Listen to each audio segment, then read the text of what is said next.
Good news! Dr. Colorado's 44th book is out. It's called Colorado, a Historical Atlas. And this full-color coffee table beauty has 90 chapters covering everything from dinosaurs to DIA, from Mesa Verde to brew pubs, from railroads to the strangest things about the highest state. And I'm glad to welcome back to the show Dr.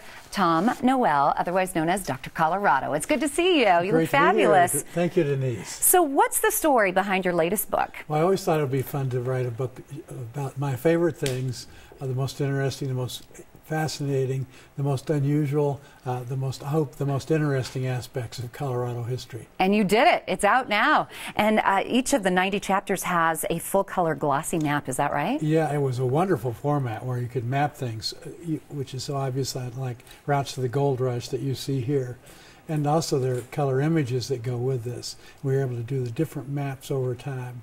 Wow, that is so cool. I mean, there's so much rich history in this book. This one book, I know you have 44 of them, but this is so valuable to pick up. And in your chapter on sacred places, why did you include Kiva from Mesa Verde? It's included with the churches, synagogues, temples, other places of worship. Well, you know, we white folks have been here for maybe 200 years. The Indians have been here for 12,000 years. So we tried to play up the Native American part of this. And these Kivas were their churches.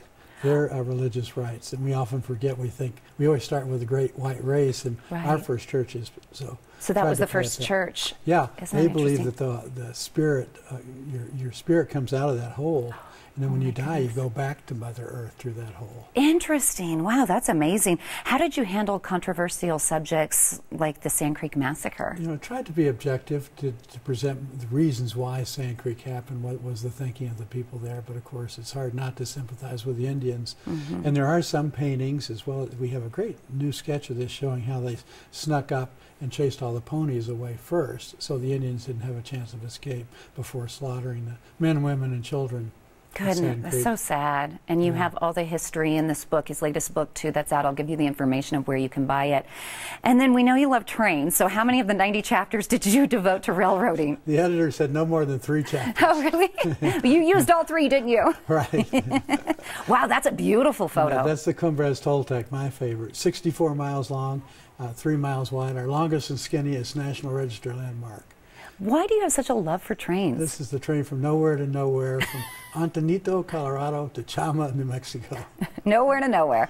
When did the love of trains start for you, and why? I think I always liked it. When I was a little kid, my folks were still riding trains, so I rode them from being small. And today it's such an easy way to get around the state. It sure beats stuck in traffic on I-25 or I-70. Why is the Amtrak picture, what's so special about Amtrak? Isn't that fun? Yeah. They have the Vista Dome cars, you know, where you sit up top and you look up and see the scenery.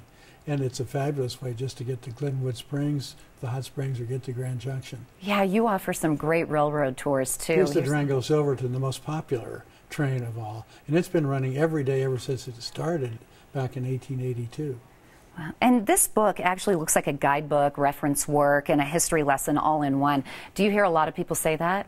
I hope people will see it that way, and I tried to make it concise. They're short chapters, you know, only 2 or 3 pages, maybe 4 pages. But full of so much history. A quick summary on aspects. Do you have a favorite chapter? I think the Coloradodies, the odd and strangest things about Colorado, like the fur-bearing trout. People don't believe they're there. Or this jackalope. I got this photograph myself. I have to explain these things to people. Oh, that's so interesting. So only in Colorado oddities, right? I got a jackalope today. Is it somewhere here in the studio? Did you bring one? Oh, lucky me. Where is it? Yeah. Do I get to touch the antlers and all? Yeah, right.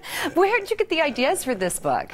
And all the other books, because this is your 44th, right? Right, yeah. You know, people say, what was your favorite? And of course, some of those books I liked were more fun than others. I thought some had more popular interest than others. So I tried to pull together what I thought was the best of all that Dr. Colorado's ever known. Is there anything that you would love to research you haven't yet? There's a goal there for you still?